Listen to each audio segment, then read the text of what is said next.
Good afternoon दोस्तों। आज की क्लास में जैसा कि हम लोगों ने दिल्ली सल्तनत में कुछ टॉपिक पढ़ा था, उसके बाद अब आगे की तरफ हम लोगों को पढ़ना है। ठीक है, जैसा कि इल्तुतमिश हम लोग पढ़ रहे थे। ठीक है, इल्तुतमिश का जो कार्यकाल रहा वह 1211 से लेकर के 1236 तक रहा। उसके बाद उसकी बेटी रजिया सुल्तान शासनकाल में आई। ठीक है, तो अब इसके आगे हम लोग पढ़ेंगे।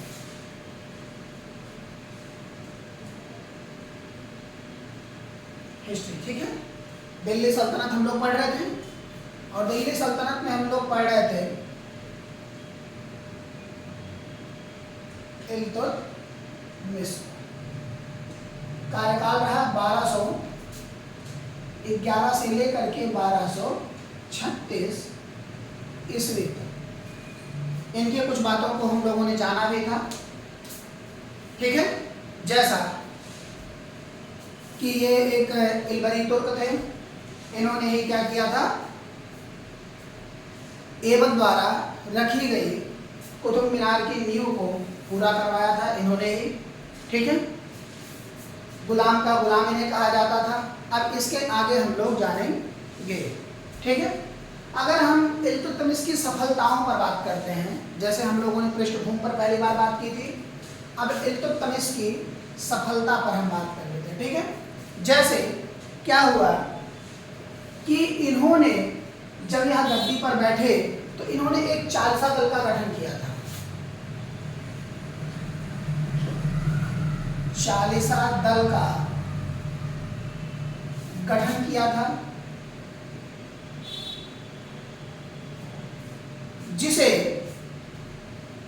तुर्क-ए-चहलगानी कहा गया। क्या कहा गया? तुर्क-ए-चहलगानी। तुर्क-ए-चहलगानी। ठीक है, तुर्क-ए-चहलगानी कहा गया इन्हें, या इन्हीं को चालीसा दल भी कहा गया। इसी का एक नाम और मिलता है, चालीसा दल। ठीक है, उसके बाद क्या हुआ कि यह एक ऐसा शासक था, जिसने बगदाद के खलीफा की उपाधि धारण की थी। ठीक है, यानी कि इन्हें खलीफा का प्रमाण पत्र मिला था। खलीफा का प्रमाण पत्र। ठीक है, खलीफा का प्रमाण पत्र मिला था और यह मिला था 1229 में। 1229 ईस्वी में इन्हें खलीफा का प्रमाण पत्र मिला। ठीक है, और जब इन्हें प्रमाण पत्र मिला तो इन्हें उपाधि भी मिली, यानी कि प्रमाण पत्र के साथ साथ इनको उपाधि दी गई, जिसका नाम था सुल्तान-ए-आजम। इसके बाद इनको एक उपाधि दी गई, उस उपाधि में इन्हें सुल्तान-ए-आजम कहा गया। सुल्तान-ए-आजम इन्हें कहा गया। ठीक है, सुल्तान-ए-आजम कहा गया। उसके बाद खलीफा से अधिकार पत्र प्राप्त करने वाला यह प्रथम सुल्तान था, यानी कि जो खलीफा वहां के थे, ठीक है, जिनसे इन्होंने प्रमाण पत्र पाया था, यह ऐसा करने वाला पहला सुल्तान था, यानी कि खलीफा से प्रमाण पत्र प्राप्त करने वाला। ठीक है, 1225 ईस्वी में बंगाल के विद्रोह का इसने दमन किया था। 1225 ईस्वी में बंगाल में विद्रोह हुआ था, तो उसी बंगाल के विद्रोह का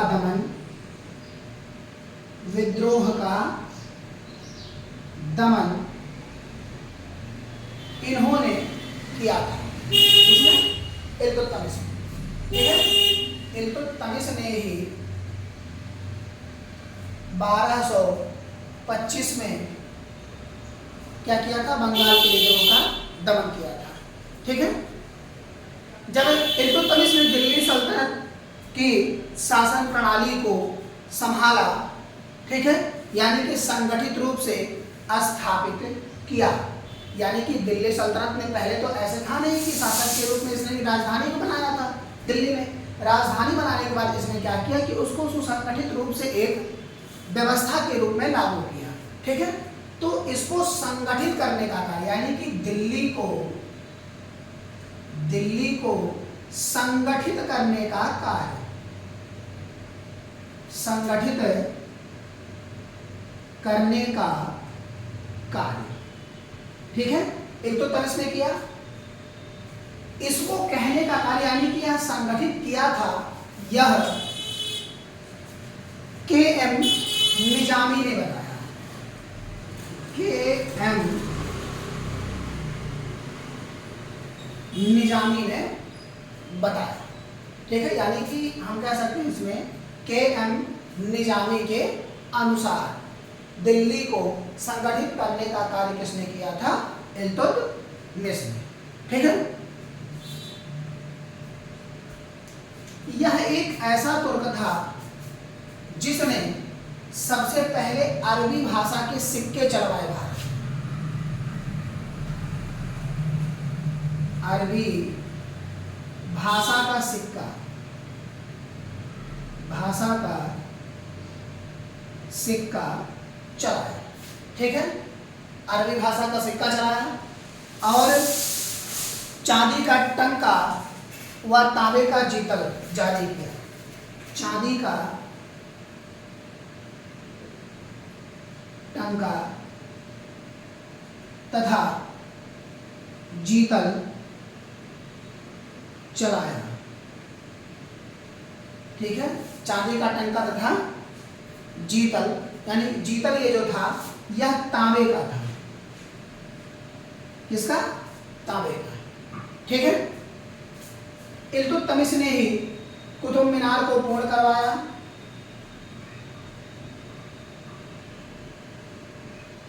कुतुब मीनार को पूर्ण करवाया, यानी कि पूरा बनवा करके किसने कंप्लीट किया? इल्तुतमिश ने, ठीक है। मिनहाज उस सिराज, यह इनके इतिहासकार थे, यह इनके इतिहासकार थे। इन्होंने एक पुस्तक लिखी जिसका नाम था तबकात-ए-नासिरी। तबकात-ए-नासिरी,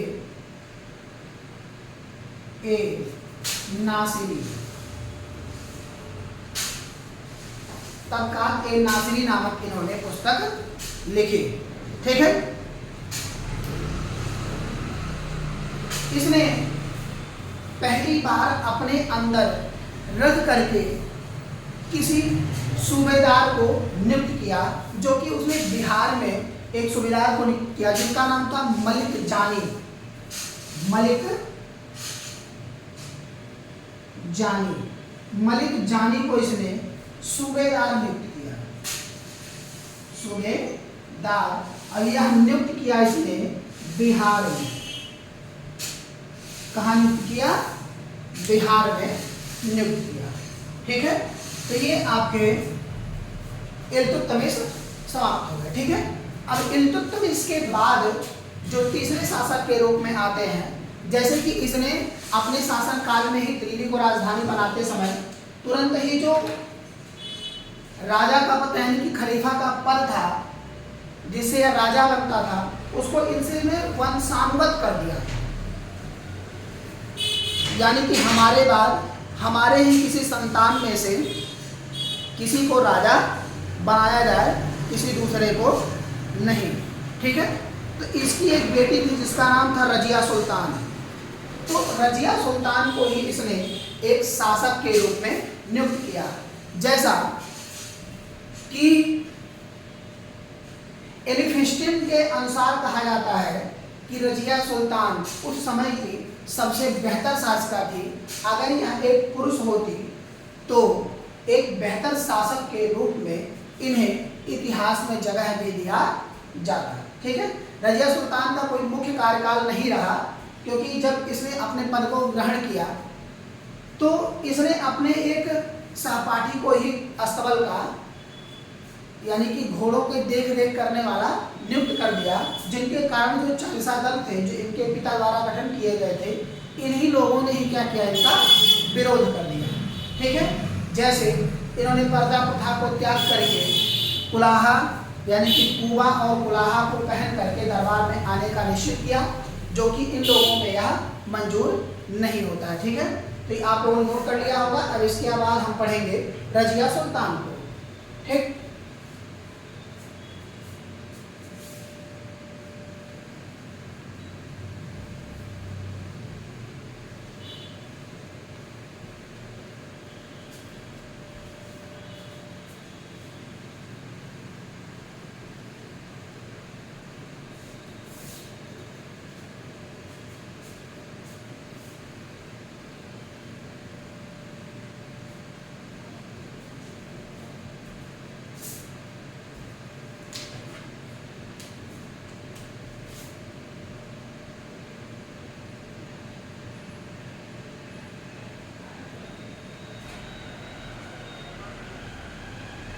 रजिया सुल्तान, इनका कार्यकाल 1236 से 1240 तक रहा। 1236 से 1240 तक इनका कार्यकाल रहा। ठीक, अब इन पे हम बात कर लेते हैं। रजिया सुल्तान इल्तुतमिश की बेटी थी।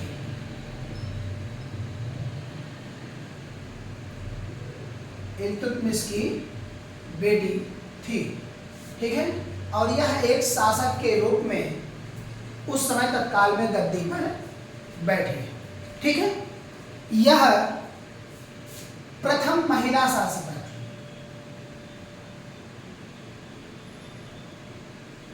प्रथम महिला शासिका थी जो शासक के रूप में मध्यकालीन भारत की गद्दी पर बैठी। ठीक है, यानी कि दिल्ली के सल्तनत के गद्दी पर चौथे शासक के रूप में यह बैठे। ठीक है, इसने पर्दा प्रथा को त्यागा और प्रथा के बाद इसने कुबा और कुलाहा धारण किया। कुबा का मतलब होता है कोट और कुलाहा का मतलब होता है टोपी। कोट और कुलाहा का मतलब होता है टोपी। इसे पहन करके यह भरे दरबार में आना प्रारंभ किया। ठीक है, इसी के कारण से इसका विद्रोह हुआ और यह शासक से अपदस्थ कर दी गई, यानी कि इसे हटा दिया गया। इसने क्या किया था कि अमीर ए आखूर को अस्तबल का यानी कि पद प्रमुख नियुक्त कर दिया था, जिनके कारण से कहा गया कि ये दोनों आपस में प्रेम संबंध रखते हैं, जिनके कारण से यह सही नहीं है और इसी के कारण से इन्हें पद से हटा दिया गया। ठीक है, इन्हीं के कारण कई सारे विद्रोह हुए। उन विद्रोहों को दबाने के लिए जब यह गई तो रास्ते में आते हुए डाकुओं ने हमला किया और इनकी मृत्यु हो गई। चालीसा दल द्वारा इसका विरोध किया गया।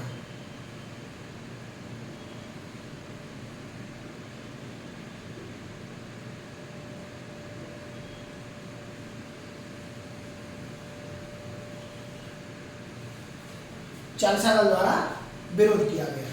ठीक है,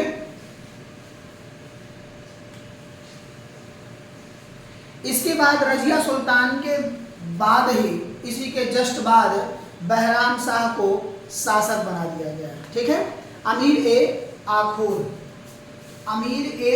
ही थे।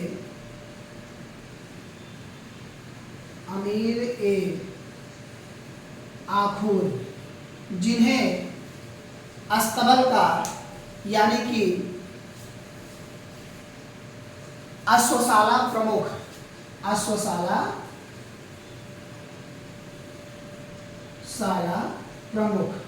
ठीक है नियुक्त किया गया।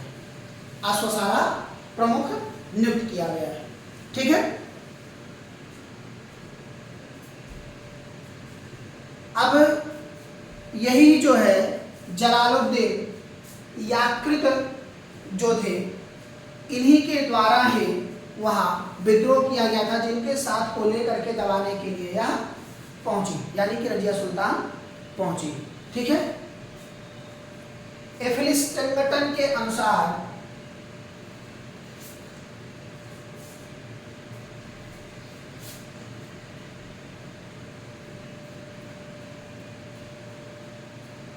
एलिफिस्टन के अनुसार यह एक बेहतर शासक होती, यह एक बेहतर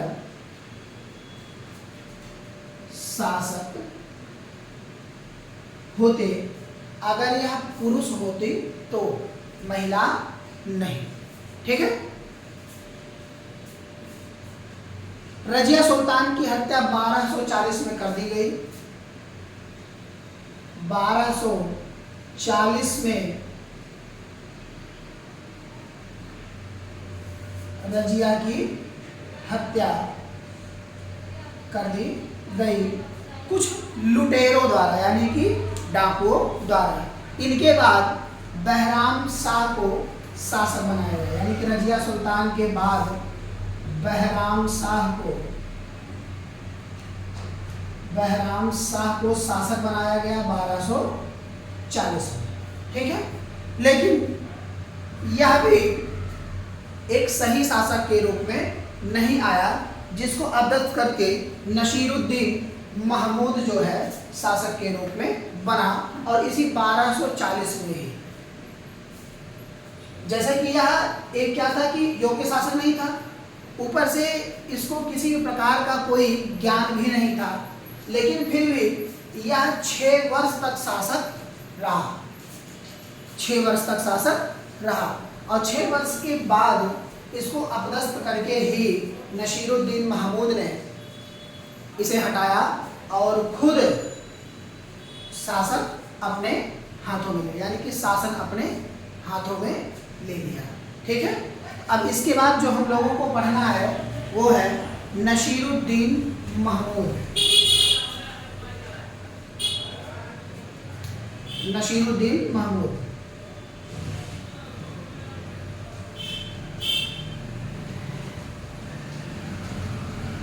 नसीरुद्दीन महमूद इनका कार्यकाल जो रहा वह 1246 से 1265 तक रहा। 1246 से 1265 तक इनका कार्यकाल रहा। ठीक है। तबकात ए नासिरी, जो कि नसीरुद्दीन सिराज के द्वारा लिखी गई पुस्तक तबकात ए नासिरी को नसीरुद्दीन को समर्पित है, नसीरुद्दीन को समर्पित है।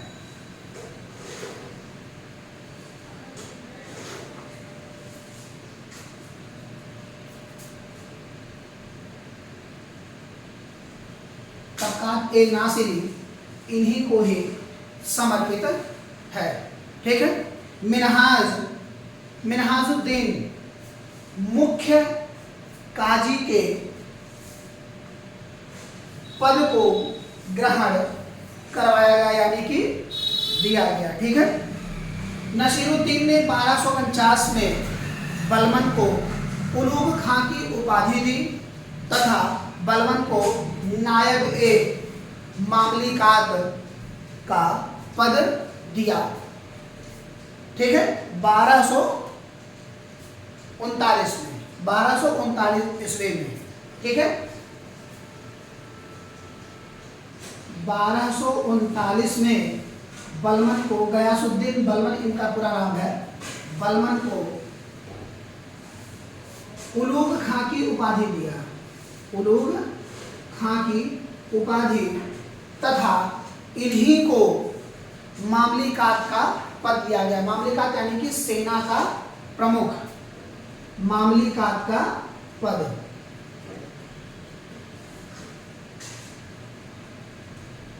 पद इन्हें दिया गया, जो आगे चल करके नसीरुद्दीन महमूद की हत्या इन्होंने कर दी, यानी कि बलमन ने कर दी, और एक